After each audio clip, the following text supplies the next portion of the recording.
제 생각에 여러분 참 행복한 신앙생활을 하고 계시리라고 믿습니다. 우리 김선종 목사님과 함께 귀한 신앙생활을 하신다는 것, 그 자체가 하나님의 은혜요, 엄청난 행복이라고 저는 믿어집니다. 그래서 여러분을 축하하고 또 행복한 신앙생활을 하시고 계시리라는 걸 믿어 의심치 않습니다. 인격적인 목사님과 함께 이 귀한 신앙의 길을 기쁨으로 잘 걸으시면서 누리시기 바랍니다. 오늘 주신 귀한 말씀을 통해서 하나님 나라의 개념을 먼저 좀 살펴보고요.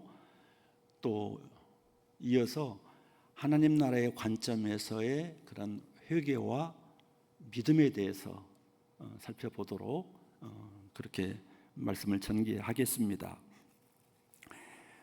우리가 지금 읽고 있는 신약 성경이 원래 헬라어로 기록되어 있다는 것은 아마 모든 분들이 아실 것입니다. 그러니까 오늘 본문이 들어있는 마가복음서도 원래 헬라어로 기록된 내용을 우리말로 번역한 것이지요. 따라서 오늘 본문 15절에 나오는 하나님의 나라라는 말도 번역한 말입니다. 그런데 하나님의 나라라는 말에서 나라라고 번역한 헬라어 단어에는 원래 두 가지 뜻이 들어 있습니다. 나라라는 뜻과 통치라는 뜻입니다. 그런데 그동안 그 말을 나라라고만 사용해 와서 우리도 하나님의 나라라고만 알고 있습니다. 그러나 하나님의 나라라는 말 속에는 하나님의 통치라는 뜻이 들어있을 경우가 굉장히 많습니다. 아니, 학자들의 주장으로는 성경이 하나님의 나라라고 번역된 말은 하나님의 통치로 번역해야 할 경우가 더 많다고 말합니다.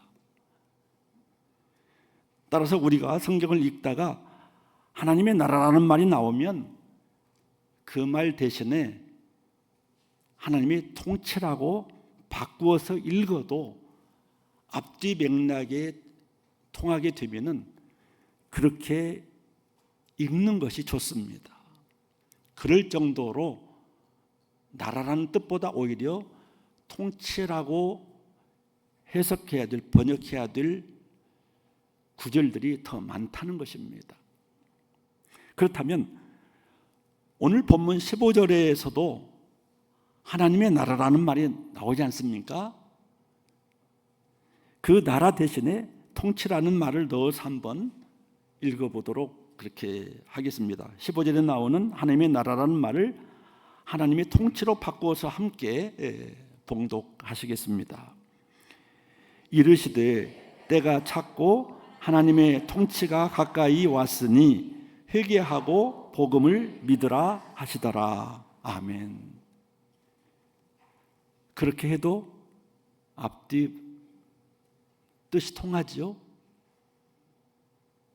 전혀 이상 없습니다.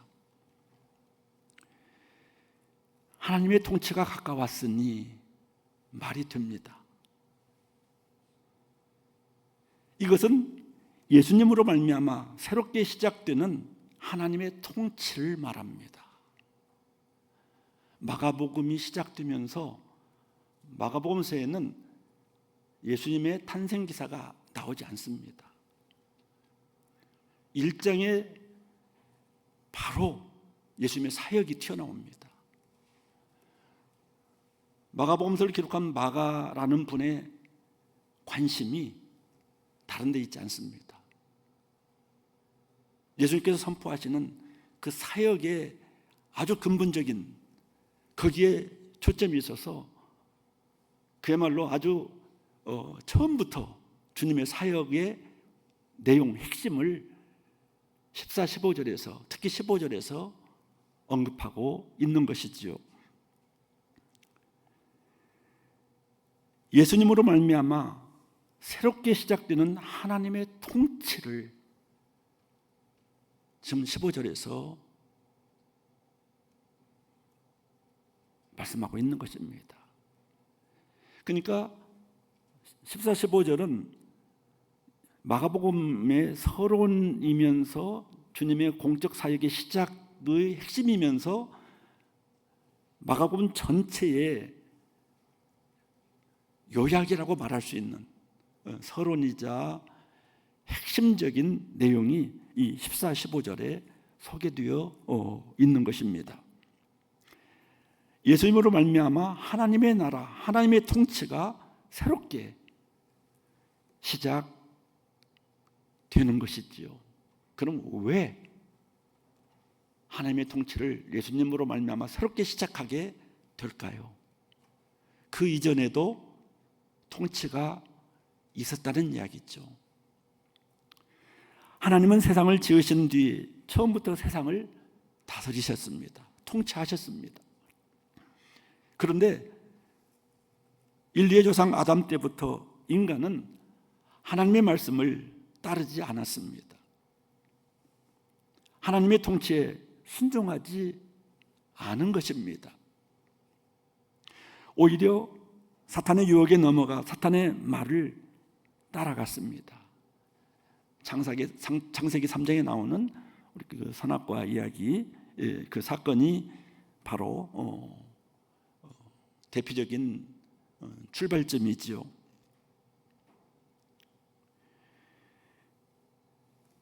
그 뒤에 인류는 계속해서 그 길을 걸어갔습니다.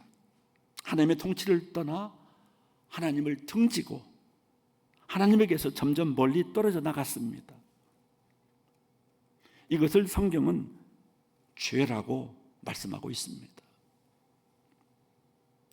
원래 죄라는 말은 표적이나 관역이죠. 관역, 화살을 쏠 때 그 표적이나 어떤 그 기준에서 벗어나는 것, 빗나가는 것을 뜻하는 말이 바로 죄라는 말입니다. 히브리어로도 그렇고 헬라어로도 똑같습니다. 어떠한 표적, 기준에서 벗어나는 것입니다. 그런데 성경에서 말씀하는 표적, 기준은 항상 하나님이십니다. 그렇죠? 구체적으로는 하나님의 뜻, 하나님의 말씀, 하나님의 통치가 그 기준입니다. 그러니까 성경에서 말씀하는 죄라는 것은 하나님이라는 기준, 구체적으로는 하나님의 뜻, 하나님의 말씀, 하나님의 통치에서 벗어나는, 그리고 순종하지 않는 이러한 것을 죄라고 말하는 것입니다. 단지 우리가 흔히 말하는 법적으로나 윤리적으로 잘못한 것을 말씀하는 것이 아니라 보다 근원적인 내용이 있다는 것이죠. 하나님이라는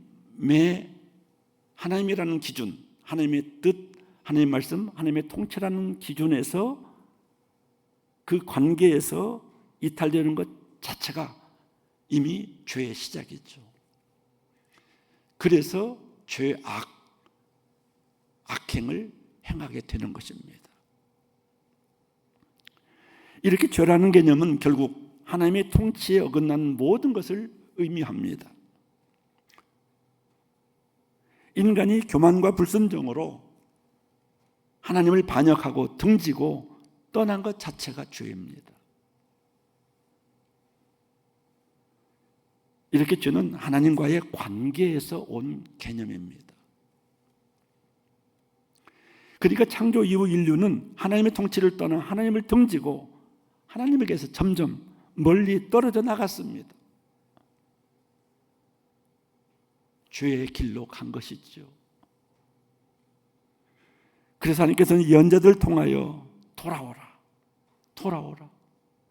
돌아오라고 애타게 수없이 외치십니다.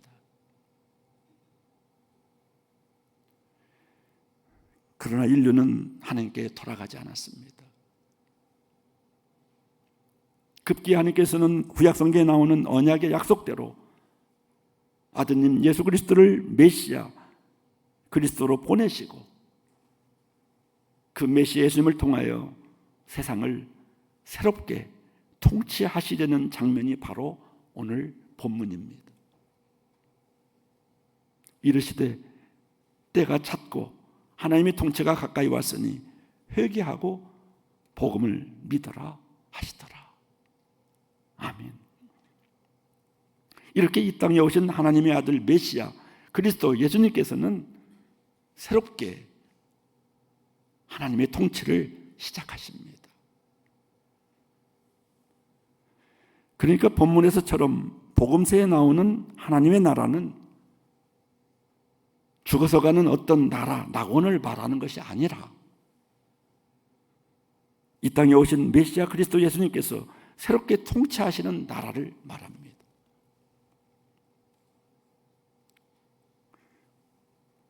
그러면 이런 질문이 나올 거예요. 마태복음서에 무려 33번, 원문에는 32번입니다마는 의역하고 하는 과정에서 33번이나 나오는 천국이라는 말이 있습니다. 마태복음서에 나오는 33번이나 나오는 천국은 무엇입니까? 단적으로 말씀드리면 다른 복음서에서 말하는 하나님의 나라를 그렇게 말합니다. 죽어서 가는 나라를 절대 말하지 않습니다. 이유가 있습니다. 마태복음을 기록한 마태나 마태가 기록한 마태복음서를 최초로 읽었던 공동체, 신학적으로는 마태 공동체라고 하는데 그 마태 공동체 구성원들이 히브리인들, 유대인으로서 예수를 믿은 사람입니다. 그래서 마태복음서에서 근데 유대인들은 아시는 대로 십계명 중에 제3계명 때문에 여호와라는 말 쓰지 않습니다. 주님으로 바꾸어 부르죠. 심지어는 내 하나님 여호와의 이름을 망령되이 읽지 말라고 할 때 앞에 나오는 하나님은 엘로힘입니다. 뒤에 여호와는 당연히 아도나이로 바꿔서 불렀고 앞에 나오는 하나님까지도 그 계명을 어기지 않기 위해서 하나님이라는 말 자체를 사용하지 않았습니다. 피했습니다.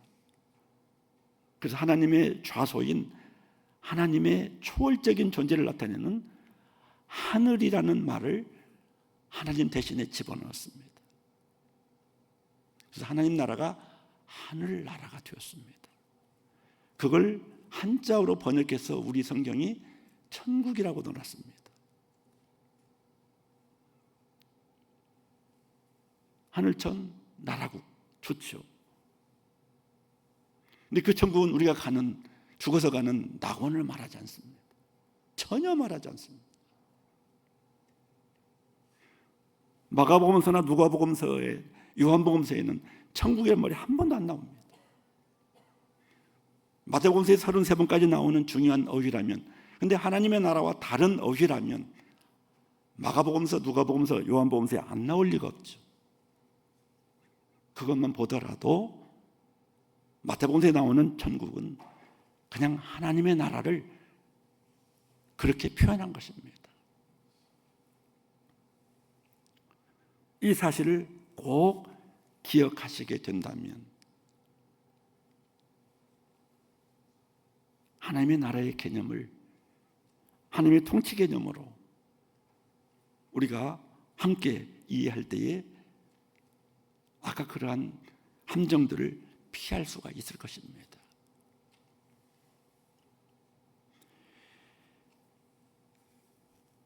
이제 본문 14절부터 다시 한번 보시죠. 요한이 잡힌 후 예수께서 갈릴리에 오셔서 하나님의 복음을 전파하여 이르시되 때가 찼고 하나님의 나라 하나님의 통치가 가까이 왔으니 회개하고 복음을 믿으라 하시더라. 14절에 하나님의 복음이라는 말씀이 튀어나옵니다. 하나님의 복음.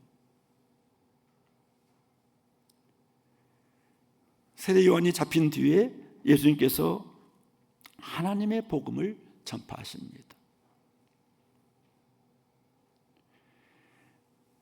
그런데 15절에서 좀 더 구체적으로 하나님의 복음의 내용이 나타납니다. 때가 찼고 하나님의 나라가 가까이 왔으니 회개하고 복음을 믿어라. 여기 하나님의 나라, 하나님 통치의 복음이 나오지요. 그렇다면 15절 끝에 나오는 믿어야 할 복음은 어떤 복음입니까? 하나님 나라의 복음, 하나님 통치의 복음입니다. 그러니까 14절에 하나님의 복음은 구체적으로 15절에서 하나님 나라의 복음, 하나님 통치의 복음입니다. 우리가 그렇게도 자주 말하는 복음은 바로 하나님 나라의 복음입니다. 구원의 복음, 생명의 복음 다 맞는 말이죠. 근데 구원의 복음이나 생명의 복음, 구원이나 생명은 하나님 나라의 본질입니다. 그래서 구원이나 생명을 포괄하는 어휘가 바로 하나님의 나라입니다. 우리가 믿는 복음은 하나님 나라의 복음입니다. 지옥에 가지 않고 천국에 가려고 예수 믿는 예수 천당 복음이 아니라 하나님 나라의 복음입니다. 그런데 본문에서 이렇게 하나님의 나라, 하나님의 통치를 새롭게 시작하신다는 복된 소식을 선포하시면서 예수님은 15절에서 두 가지를 요구하십니다. 그 두 가지가 무엇인지 본문 15절에서 한번 찾아보시죠. 이르시되 때가 찼고 하나님의 나라가 통치가 가까이 왔으니 회개하고 복음을 믿으라 하시더라. 하나님 나라, 하나님의 통치가 새롭게 시작되었으니 어떻게 하라고 말씀하십니까? 회개하고 복음을 믿어라. 이렇게 새롭게 시작된 하나님의 통치, 하나님의 나라의 복된 소식 앞에서 주님이 우리 인간에게 요구하시는 것 두 가지는 회개와 믿음입니다. 그렇습니다. 예수님에 의해 새롭게 시작된 하나님의 나라, 하나님의 통치 앞에서 우리 인간이 보여야 될 반응은 회개와 믿음입니다. 그래서 오늘은 바로 이 회개와 믿음에 대해서 좀 더 살펴보려고 합니다. 먼저 회개부터 살펴보죠. 회개가 무엇입니까? 우리의 관심은 회개에 대한 성경적인 의미입니다. 회개라고 번역한 그 헬라어 많이 들으셔서 아마 그 메타노에라는 말은 마음을 바꾸는 것입니다. 마음이 변화를 말합니다. 노이아라는 마음을 메타, 바꾸는 것. 그 내가 갖고 있는 마음 저 너머에 진짜 좋은 그 마음으로 가는 것. 그런 의미를 갖고 있습니다. 그러니까 마음의 변화에서 시작되는 우리의 전인적 변화를 말합니다. 그러나 이러한 마음의 변화에서 시작된 전인적 변화가 현실적으로 우리 인간에게 가능할까요? 작심삼일이라는 말이 있습니다. 결심한 것이 사흘을 가기가 어렵습니다. 이렇게 인간은 연약합니다. 아무리 결심을 해보았자 그것은 사흘을 가지 못합니다. 송구 영신 예배 때마다 그렇게 눈물을 흘리며 후회하고 다시 결심해보지만 1월 한 달을 넘기지 못합니다. 그게 우리의 현실입니다. 그런데 성경 오늘 본문에서 요구하는 회개가 그러한 회개일까요? 우리에게 맡겨진, 인간에게 맡겨진 그러한 측면의 회개일까요? 오늘 본문에서 하나님의 나라가 가까이 왔으니 회개하고 복음을 믿으라는 말씀에 나오는 회개가 이런 정도의 회개를 말할까요? 후회하고 마음 바꾸는 것 정도에 그칠까요? 앞에서 인간의 근원적 죄가 무엇이라고 했습니까? 하나님이라는 표적이나 기준에서 벗어나는 것입니다. 구체적으로는 하나님의 뜻, 하나님의 말씀, 하나님의 통치에서 벗어나는 것입니다. 그래서 죄가 하나님과의 관계에서 온 개념이라고 말씀드렸습니다. 그렇다면 죄로부터 돌아서는 회개 개념 역시 하나님과의 관계에서 이해하는 것이 마땅할 것입니다. 그래서 회개는 하나님을 반역하고 등지고 떠난 죄를 인정하고 통회하며 그 죄로부터 돌이켜 하나님께 돌아가는 것을 말합니다. 유턴을 말합니다. 하나님을 등지고 가던 자가 유턴해서 하나님을 향해서 나아가는 것을 말합니다. 그래서 신약의 이 회개라는 말의 뿌리는 잘못된 길에서 돌이켜 하나님께로 돌아가다라는 뜻의 구약 성경의 히브리어 단어에 그 뿌리 근거를 두고 있습니다. 그 대표적인 구약 성경 본문을 소개합니다. 요엘서 2장 12절 이하의 말씀입니다.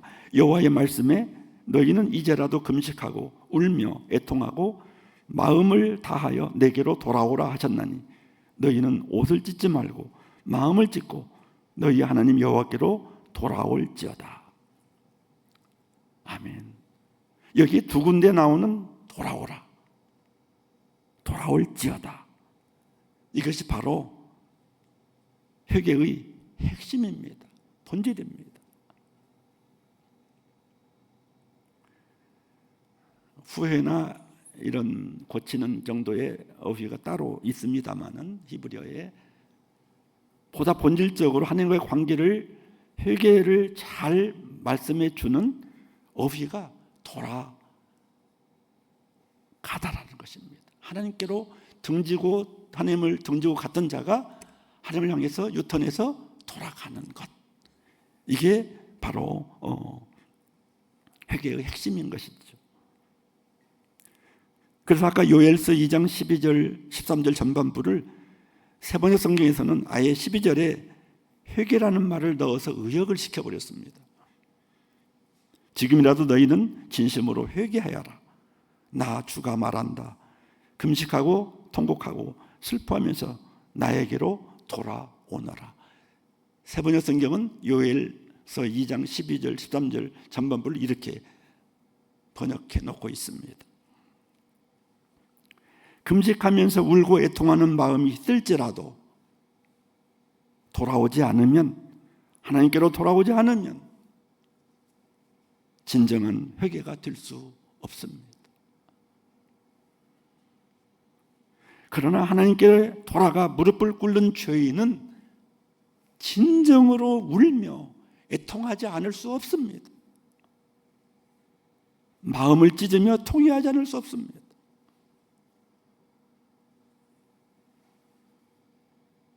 결국 오늘 마가복음 본문 말씀에서 예수님이 강조하시는 진정한 회개라는 것은 하나님을 등지고 하나님의 통치를 떠나갔던 인간들이 우리 주님 예수 그리스도를 통해서 그 떠나갔던 죄를 깨닫고 통회하며 하나님께 돌아가 하나님의 통치 앞에 서는 그 변화를 말합니다.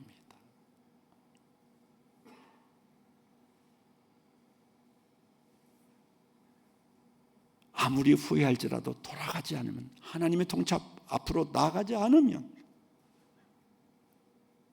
우리 손에서 끝나고야 맙니다.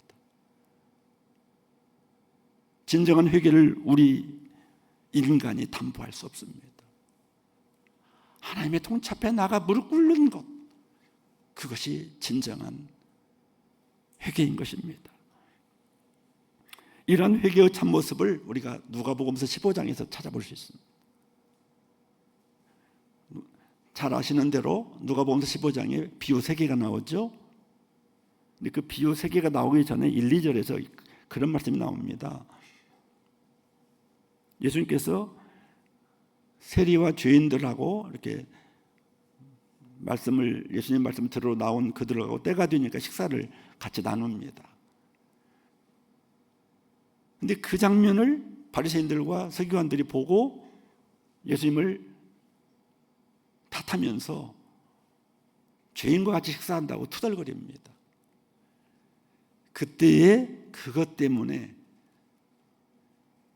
그 바리새인들과 서기관들에게 들으라고 비유 3개를 말씀하십니다. 아시는 대로 잃은 양의 비유, 잃은 드라크마의 비유, 잃은 아들의 비유, 탕자의 비유죠.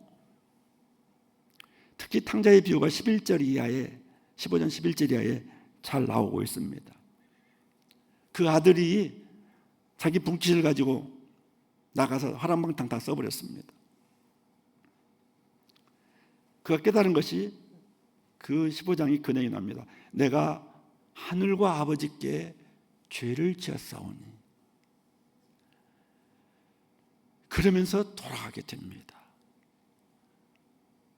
그 아들이 돌아가지 않고 죄를 깨달은 상태에서 내가 한번 나왔는데 나도 자존심이 있지. 내가 자수성가해서 멋지게 떵떵거리면서 돌아가야지 라고 하면서 돌아가지 않았다면 아마 사건은 틀림없이 굶어 죽었을 겁니다.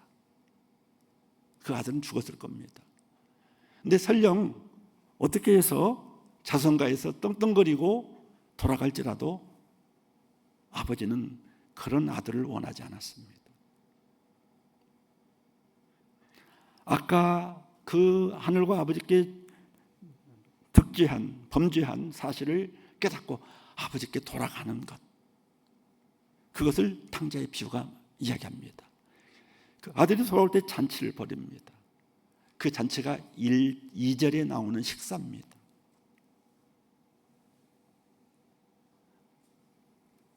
예수님이 죄인과 세리들과 식사하시는 것은 그들이 회개하고 예수님께 돌아옴으로써 예수님 안에서 하나님께 돌아오는 현장입니다. 하나님 나라의 잔치입니다.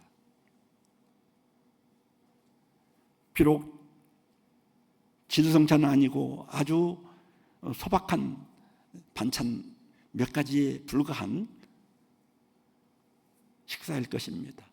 그러나 거기에는 하늘의 기쁨이 숨어있는 하나님 나라의 잔치입니다. 근데 그걸 바리새인과 서기관들이 투덜거리니까 비유로서 설명해 주시는 것입니다.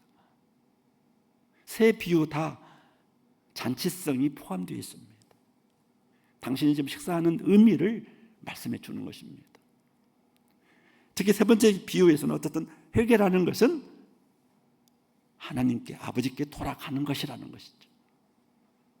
그리고 예수님 식사 현장은 예수님을 통해서 하나님께 돌아온 죄인과 세리들, 그들과의 잔치를 1, 2절에서 말씀하고 있는 것이죠. 회개는 하나님께 돌아갈 때만 진정한 회개입니다.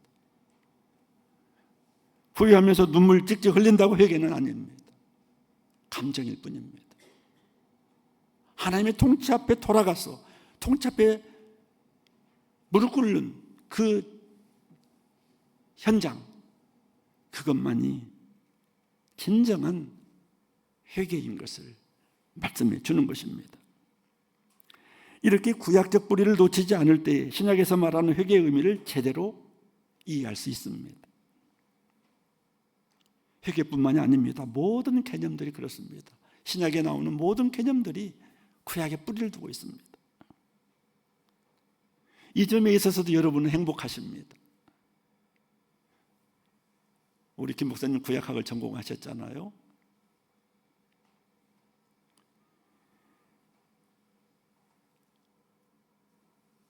이 근원적인 이 부분들을 아마 하나하나 탄탄하게 여러분에게 보여주실 것입니다. 놓치지 마시고 따박따박 받아들이셔야 됩니다. 이제까지 내가 믿었던 개념하고 다른 개념들 과감하게 버려야 됩니다. 주님이 2000년 전에 말씀하신, 선포하신 복음과 오늘날 많은 사람들이 읽기 좋게 써놓은 책들 이런 데서 혹은 막 떠돌아다니면서 하는 말 속에 숨어있는 그 선포되는 복음의 내용과 2000년 전에 주님 선포하신 복음의 내용이 과연 같을까 고민해 봐야 됩니다. 그래서 여기에 관심 가지고 연구하며 진정한 성경의 의미, 믿음의 의미 이런 것들을 여러분과 함께 나누시는 우리 목사님의 그러한 진정한 그 섬김을 여러분들이 받아주시면 참 좋을 것 같아요. 제가 은퇴 목회자로 아까 소개가 되었는데 제가 광주에서 목회하면서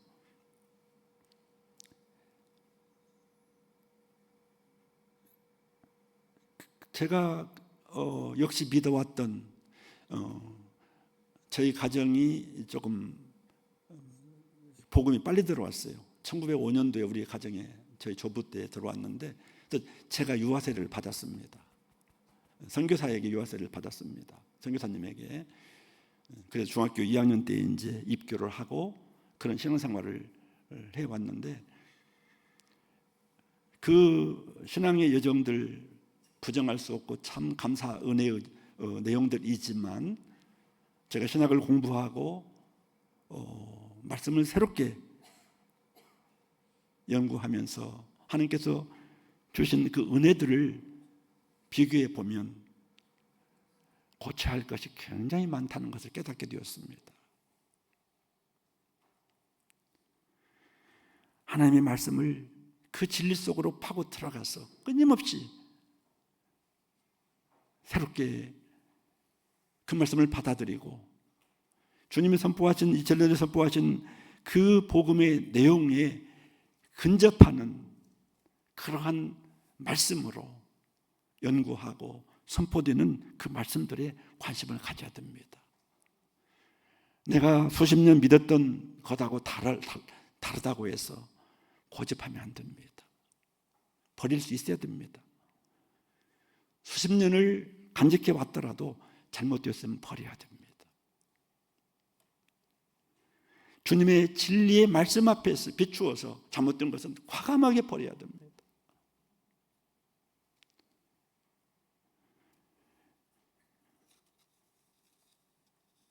이렇게 해서 성경적으로 진정한 회개가 무엇인가를 우리가 이제 마가복음 1장 15절을 통해서 깨닫게 되었습니다. 그런데 회개가 우리를 구원하는 것은 아니지요.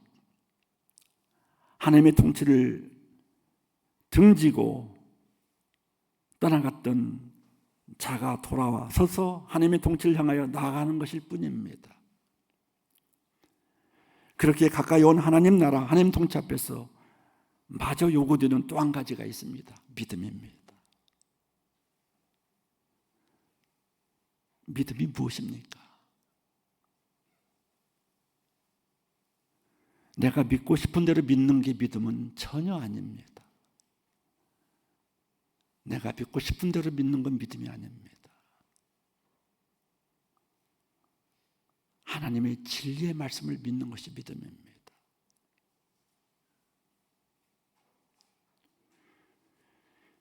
하나님의 은혜로 주어지는 구원에 이르는 믿음, 신앙이라는 것은 온 몸과 마음을 다하여 믿는 전인적인 신앙을 말합니다. 머리로만 믿는 믿음, 부분적입니다. 가슴으로만 깨닫는 믿음, 부분적입니다. 이 전인적 믿음이라는 관점에서 지적, 정적, 의지적 이 모든 3요소를 한번 그 요소들을 짚어보면 조금 더 우리가 수긍할 수 있게 될 것입니다. 먼저 믿음의 첫 번째 요소는 지적 승인입니다. 머리로 아는 것입니다. 머리로 알고 인정하는 것을 말합니다. 하나님께서 아드님 예수 그리스도 안에서 행하신 그 구원의 통치를 인정하는 것, 이것도 중요하죠. 그러나 이런 머리로 지적 승인만으로는 아직 신앙이라고 말 수 없습니다. 신약 성경을 보시면은 사탄이나 사탄의 하수인인 귀신들도 예수님이 하나님의 아들 그리스도이신 것을 알고 외쳤습니다. 그러나 예수님을 인정하지 않았죠. 알고는 있었지만 거기서 끝났습니다. 그래서 두 번째 요소가 필요합니다. 정적인 신뢰입니다. 가슴으로 믿는 것입니다. 의지하는 것입니다. 세상을 창조하시고 섭리로 운행하시며 구원으로 통치하시는 그 신실하시고 위대하신 하나님, 그리스도 우리 주님을 신뢰하며 의지할 때에 드디어 신앙의 싹이 틉니다. 아드님 예수 그리스도를 통하여 사탄이 몰고 온 죄와 죽음에서 나를 건져내어 구원하신 하나님을 가슴으로 신뢰하면서 의지하는 믿음입니다. 골로새서 1장 14절에 구원의 의미를 말합니다. 14절에 구원 죄사함이 나오고 있고 그 구원 죄사함의 의미가 13절에 나오는데 다른 게 아니고 암흑의 권세에서 건져내어서 그리스도의 통치로 옮겨놓으신 것, 이것이 바로 구속, 곧 죄사함입니다. 이 사실을 신뢰하고 믿는 믿음 중요합니다. 그러나 신뢰하는 데서 믿음이 온전히 이루어지는 것은 아닙니다. 뽀빠이를 찾는 올리버라는 허영심 많은 여자도 자기가 필요할 때에는 뽀빠이를 신뢰하며 찾습니다. 꼭 자기 필요할 때만 찾습니다. 세 번째로 그래서 의지적인 우리의 투신이 필요합니다. 헌신입니다. 하나님과 그분의 아들 예수 그리스도에 대한 지적 승인이 있고 정적 신뢰가 있기에 이제 예수님을 통해 하나님께 나아와서 온몸을 위탁하면서 복종하는, 투신하며 헌신하는 순종의 삶입니다. 이 믿음을 함께 갖춰야 합니다. 나를 구원하신 위대하신 삼위일체 하나님 주님께 나아가서 나를 전적으로 맡겨드리면서 그분의 통치 앞에 나 전체를 던져서 순종하며 헌신하는 믿음을 말합니다. 여기까지 가야 됩니다. 이게 제자에게 요구되는 결정적인 믿음의 부분입니다. 여기까지 가는 것이 바로 전인적인 믿음입니다. 이것이 바로 진정한 믿음입니다. 이 믿음이 우리를 구원에 이르게 하고 주님을 따르며 헌신하게 만듭니다. 단지 지옥 가는 것이 두려워서 예수 믿는 것이 아니라 하나님의 아들 예수님을 믿는 믿음을 통해 살아계신 하나님의 통치에 순종하는 믿음이 중요합니다. 이 믿음 가진 자는 죽어서도 지옥에 가지 않습니다. 목표가 다릅니다. 출발이 다릅니다.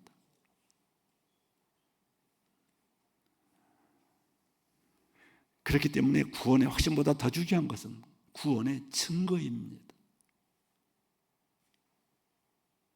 마태복음 7장 21절에서 주님이 이렇게 말씀하십니다. 나더러 주여 주여 하는 자마다 다 천국 하나님의 나라에 들어갈 것이 아니요 다만 하늘에 계신 내 아버지의 뜻대로 행하는 자라야 들어가리라.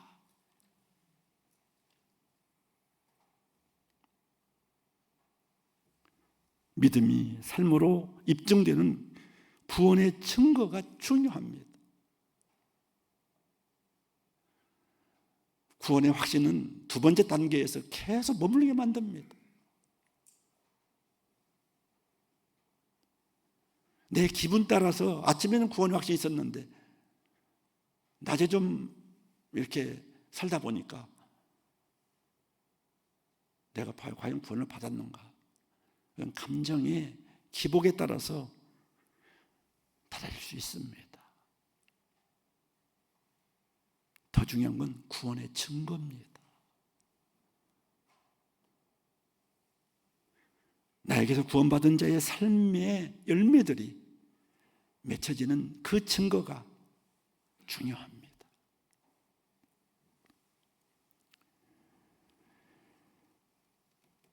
결국 하나님께 돌아가는 회개와 하나님을 신뢰하고 그 통치에 순종하는 믿음은 이렇게 하나님의 통치, 하나님의 나라에 직결되어 있습니다. 그래서 제가 서두에서 하나님 나라의 관점에서 회개와 믿음을 살펴보겠다고 말씀드렸습니다. 그때만이 바른 회개와 믿음의 정의를 내릴 수 있기 때문입니다. 그래서 이렇게 하나님의 나라, 하나님의 통치의 관점에서 볼 때 회개라는 개념이나 믿음이라는 개념도 드디어 그 실체가 드러납니다. 여기까지 말씀을 요점으로 간략하게 요약합니다. 회개는 뭡니까? 하나님께, 하나님의 통치 앞에 돌아가는 것입니다. 믿음은 하나님의 통치를 믿고 의지하고 순종하는 것입니다. 이 회개와 이 믿음 중요합니다. 이렇게 회개하고 우리 주 예수님께 가서 예수 그리스도를 믿는 것이 곧 회개하고 하나님께 돌아가 하나님을 믿는 것입니다. 이 땅에 오신 하나님, 예수 그리스도를 통해서 이 일들이 이루어졌습니다. 이러한 진정한 회개와 하나님의 통치에 순종하는 믿음으로 하나님과의 이 관계의 변화가 일어나기 시작합니다. 이것을 이제 회심이라고 말합니다.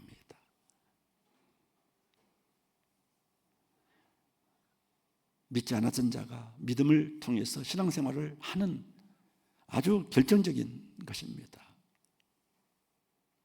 이 회심은 일생에 한 번이면 족하죠. 완전히 돌아가는 것이죠. 그러나 회개는 끊임없이 날마다 우리가 하나님의 통치에서 벗어나는 순간순간마다 다시금 통치 안으로 들어가는, 통치 앞으로 가서 통치 안으로 들어가는 이 하나님의 임재를 의식하면서 하나님의 통치 앞에 순종하고자 하는 이 과정은 끊임없이 우리에게 요구됩니다. 회심은 한 번이면 족하지만 회개는 끊임없이 하나님께 돌아가는 회개는 우리에게 필요합니다.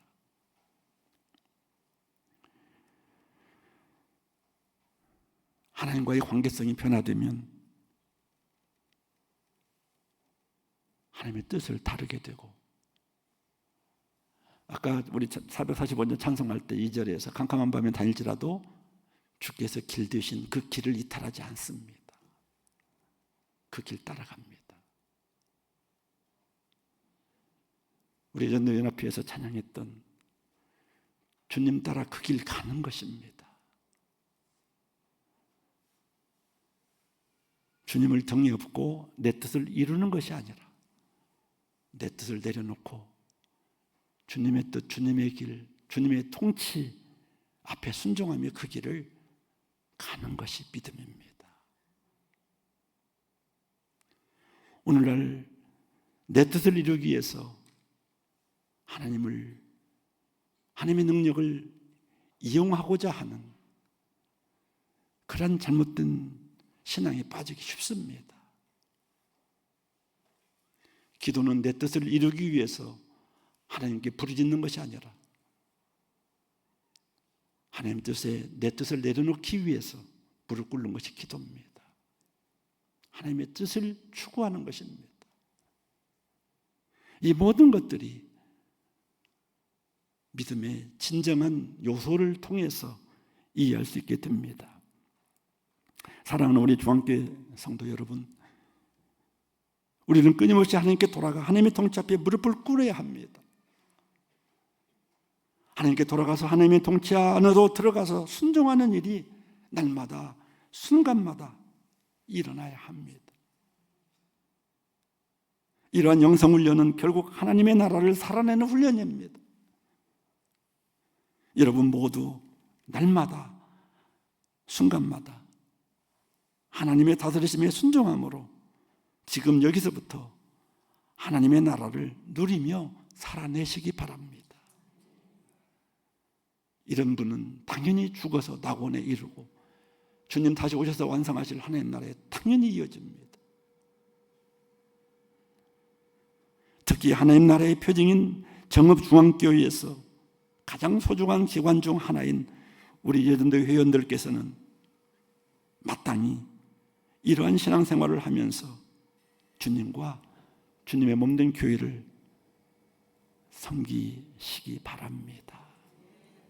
기쁨으로 감격 속에 끝까지 달려가시기 바랍니다. 억지로가 아닙니다.